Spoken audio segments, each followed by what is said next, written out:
All right, welcome everybody to our first VR investment conference in VR.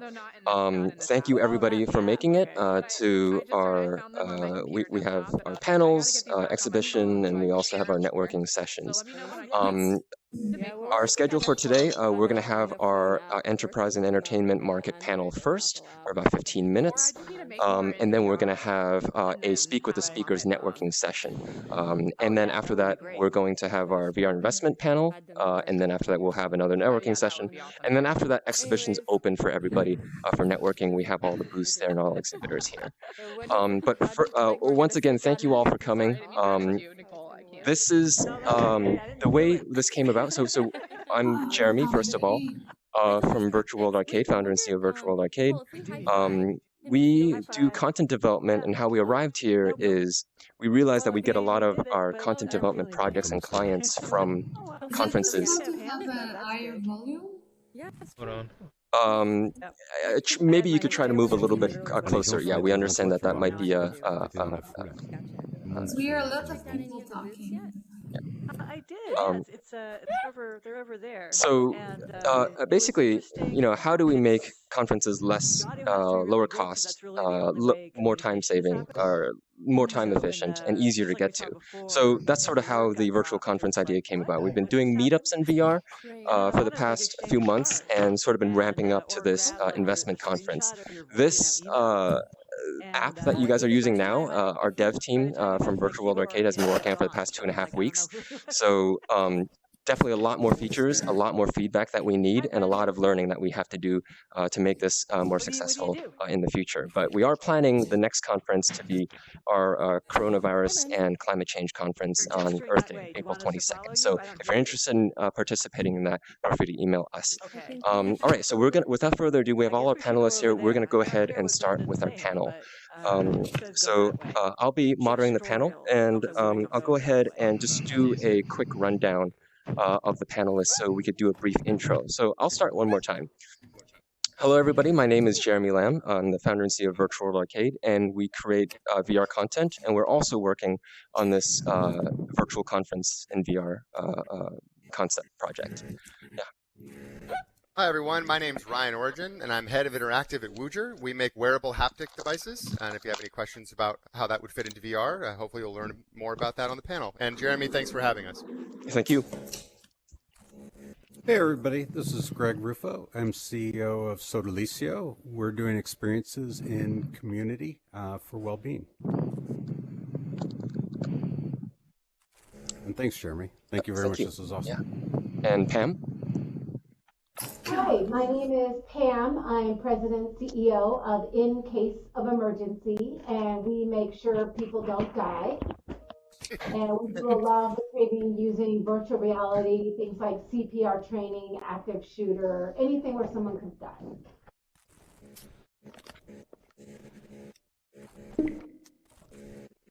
And Carrie? Hey everybody, my name is Carrie Shaw. I'm the CEO and founder of Embodied Labs. Embodied Labs is an immersive training platform for caregivers. We currently serve senior living, home care, hospice, and academic institutions that are training caregivers going into work with older adults through embodying and practicing both the perspective of the person they care for and then their own role as a caregiver in a blended video and game environment. Thank you, everybody.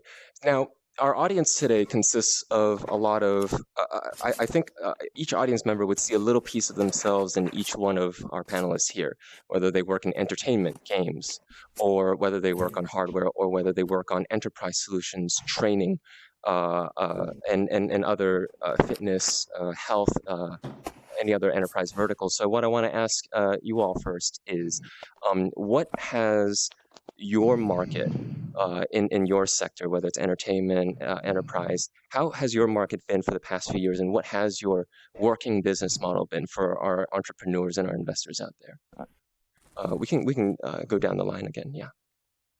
Hi, everybody. Ryan again. We have been making wearable haptic audio devices for about 6 years.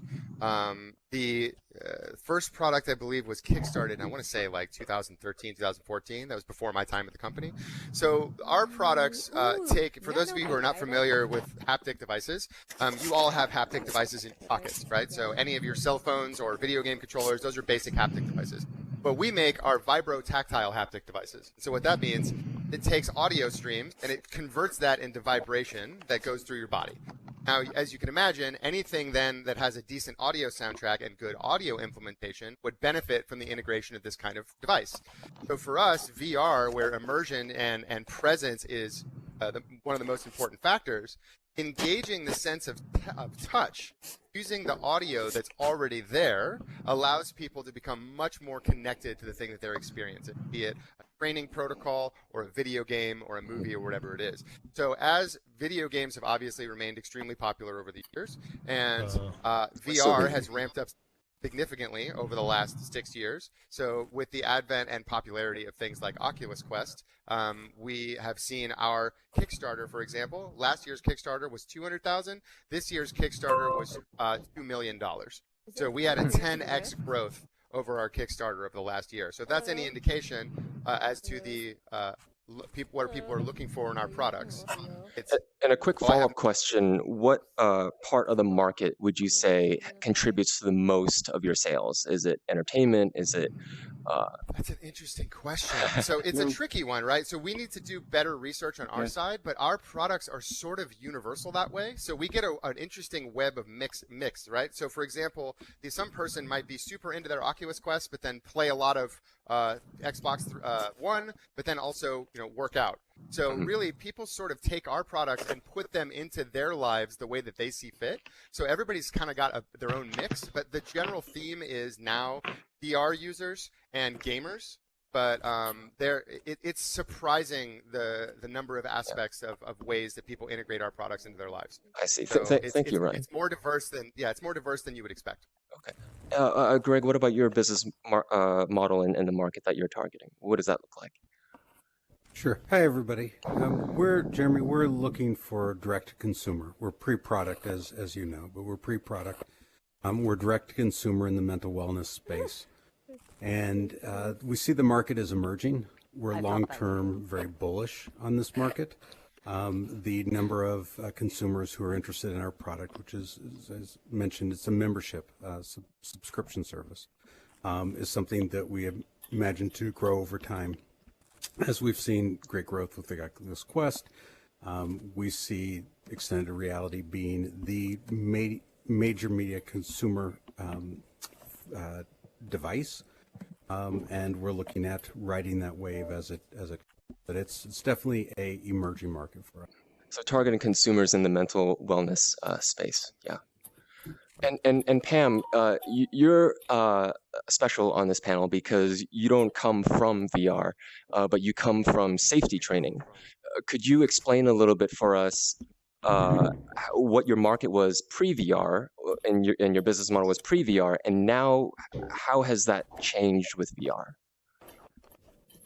Yeah, so for the past 20 years, we've been conducting things like CPR training, first aid, disaster preparedness for enterprise customers across the U.S. And one of the challenges is have been flying my instructors around the U.S., flying them to New Jersey, Atlanta, D.C., and then here in California. And so I needed to disrupt my own industry for my enterprise customers in order to kind of cut down a lot of the travel. In addition to that, if you've ever taken a CPR class or any type of safety training, they're pretty long. And what we've been able to do using virtual reality is, one, now we only have to get the headset to the client, but two, instead of a 4-hour CPR class, it becomes a 2-hour CPR class, or even some trainings that are an hour are now cut down to 20 minutes. And we give the user far more control because now they're in the headset, they can replay a section, do another section, but we don't have to have 20 people come into a room and have death by PowerPoint. So we're generally saving a lot more lives by using virtual reality for our enterprise clients in the safety world. Scalability seems to be one of the biggest things. Yeah, absolutely. And what That's right. about Carrie, your business model and the market that you're targeting? What does that look like? Yeah, Embodied Labs got started 4 years ago, and we put our first training products on the market in 2018. We've always sold B2B to primarily these senior living aging care organizations, as I mentioned. We charge, right now, we actually sell hardware and software bundled together. And so if a customer doesn't have an immersive hardware kit, we provide that for them, and then they subscribe in an annual subscription to Embodied Labs on top of that.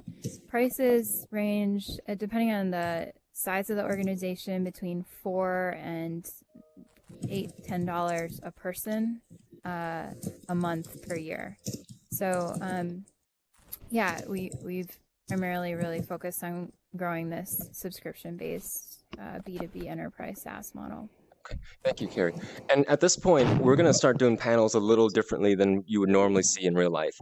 We want to make this more interactive. Now that we have an idea of where each of our panelists are from, companies and the business models, I'd like to open up for people to start making a line for Q&A in between our questions. So if you have a question, you can feel free to line up in the corner and we'll get to your question as we go through our questions on the panel, so we don't have to do them all at the end.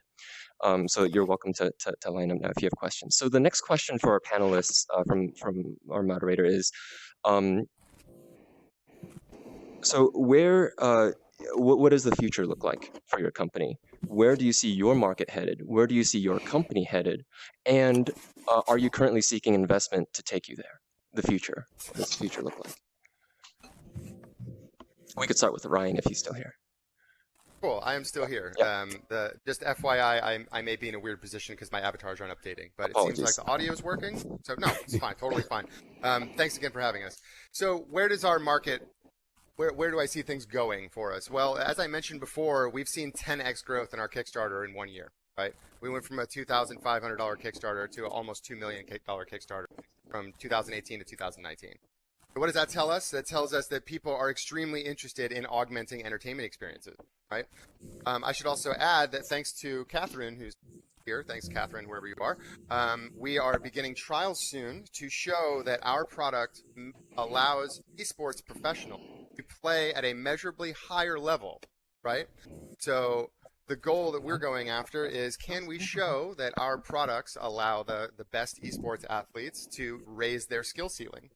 And we believe that with the focus on people and home entertainment, that we think is going to be an obvious change in the next year or two due to political, socioeconomic, and global forces, and the rise of esports in the culture. For example, I don't know if anyone is aware of that in the room, but last year, $298 million in esports cash prizes were given. That is not a small market. So as things progress, we believe that, to kind of recap, we believe that people will become much more home focused and much more entertainment focused in the coming years.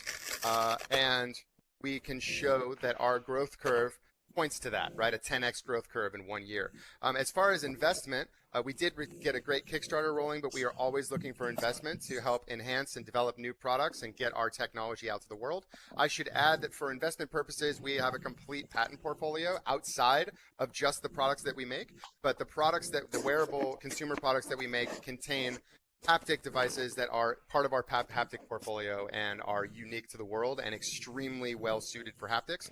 So if anyone's interested in talking more about this, please find me and I'd be happy to address. Thank you, Ryan. And what about Greg? Where do you see the future of your market and your company and investment? So we see the market evolving over the next 3 to 5 years, and we see right now with the focus groups that we've conducted, we see tremendous hunger for the form of connection that we're talking about providing. That there's that this could not be happening at a better time, really. This sort of your conference here, because of obviously what's going on in the country and the world right now.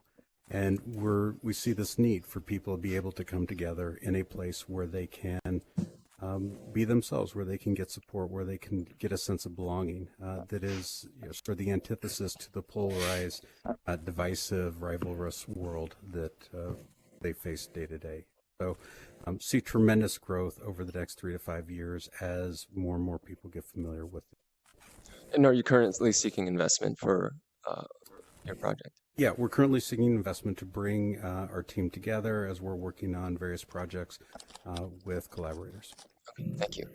And what about Pam? Where do you see the future of your market, and are you seeking investment?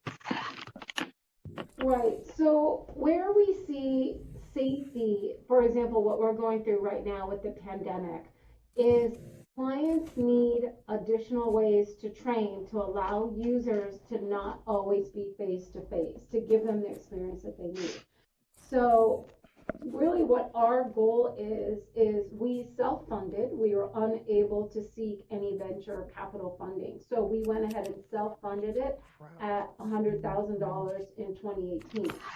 In 2019, we were able to sell $117,000. So just in 2019, we were able to sell that much by ourselves. What's really interesting is when I look at the revenue data for 2020, in 2 months, we've already sold $100,000. So what we were able to do in a whole year, last year, we just accomplished in 2 months. So right there, that definitely shows you that enterprise clients are buying it. And our goal right now is for 2020 is to sell 500,000. We have clients using the VR, and our clients include SoftBank, Oracle, and Twitter. And our goal is if we can get to 500,000 by the end of 2020, then we're going to go out and seek VC funding, because now we can show true traction. And hopefully that would be really enticing to a VC.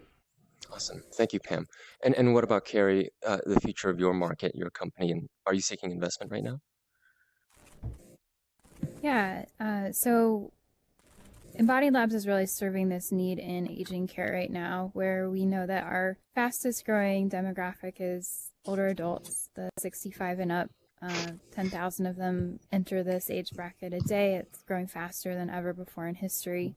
And at the same time, that group has specific needs when it comes to healthcare and training. There's an opportunity there for wellness and therapy for older adults themselves. And so where Embodied Labs has really started is in just specifically a training platform focused on the care professional that is taking care of an older adult in a healthcare setting. We also have, in our first year, really focused more on senior living and home care as a go-to-market, product market fit, proof of concept. We went from 10 customers in 2018 to 110 unique customers across multi-site organizations that now we have installs across about 160 different distinct communities. And then we also saw this growth where municipal governments have started using Embodied Labs to train departments of adult protective services. We've seen that enterprises that serve older adults, both in the insurance side and a product, a company called Great Call that was acquired by Best Buy specifically for their senior care products market, uses us to train their call center employees. And so there's really this opportunity to scale both the kind of X and Z axis, or on two axes, to offer depth and breadth in terms of how a product could serve older adults and the caregivers, as well as serve enterprise in training for this market. And then 6 in 10 people are informal caregivers. We've got about 45 million informal caregivers in the U.S. that, in addition, I mean, I'm sure in this room, if anyone raised their hand, is anyone caring for a spouse, older adult, or a child that falls into this informal caregiving group? Any show of hands? I don't know, we might be a little self-selected here, but 6 in 10 people in the workplace are doing that. And so there's this opportunity for an employee benefit of wellness and training with the product we have today, and then even some of these wellness products that we see emerging. So I think there's just this great opportunity for healthcare infrastructure, maybe not in the typical sense of healthcare, that Immersive will basically create market value for, and then we're all here kind of falling into where that value creation is serving. In terms of investment, we started out in 2016 with just a little bit of pre-seed kind of. We did an accelerator. We took in some prize money here and there, kept things low burn. We over a couple of years got just at about 600,000 of pre-seed investment and won the Bill and Melinda Gates XR and Education Prize Challenge, a Department of Ed Challenge, a couple AARP caregiving things, and so we've really taken non-dilutive as a way to get started. And then just actually January 15th of this year, we announced the close of our seed round, where we have 5 firms across senior care strategic, immersive tech, the venture reality fund, the Women in XR fund in that space, and then in impact investing for workforce and health education, where we raised 3.2 million and closed our first equity financing round. Awesome. Yeah, and congrats on the closing your seed round. Yeah. Thank you. Just in time, right? Yeah, just yeah. So I want to take 60 seconds to sort of answer that question for ourselves, our company, Virtual World Arcade. Yes, we are seeking investment and to network with investors, and we're looking for advisors, specifically for this conference and VR platform. We want to be able to host more conferences, and we want to be able to build out this conference platform for more clients and more organizers so that they can organize their conference in VR as well, and help support them with our service, with our knowledge of how to design a conference in VR that we've learned, and also technical help with the platform as well. So that's sort of where we're headed. We believe that everybody, not just us VR developers and VR people, use conferences in VR. Everybody, enterprise, every vertical uses conferences, whether it's an auto show or oil and gas industry or film and arts or science and education. Like I said, next month we'll be hosting the Coronavirus and Climate Change Conference. That's not VR people. So we see a lot of growth opportunity. We see an existing business model that already works. Similar to what Pam said, with taking an existing business model and scaling it up. That's exactly what we plan on doing with this conference. So we're seeking investment and partners to work with us on that. So with that, I'd like to keep our panel. This is Pam. Can I jump in on your comment Sure. about scalability? Yeah. So I think what's really important is kind of what's actually happening is the scalability of VR. Like, I'm actually in this avatar in this room, but I'm on a PC. So as we all think about scaling, we still have to create a 360 immersive way to allow enterprise clients to not always get into a headset. So what I really appreciate about this app and this media is some of us are on the Rift, some are on the Quest, some are on the PC. And I think that is extremely important as we scale into, like you said, oil and gas and some of these traditional companies where they're not able to get a headset on every unique individual.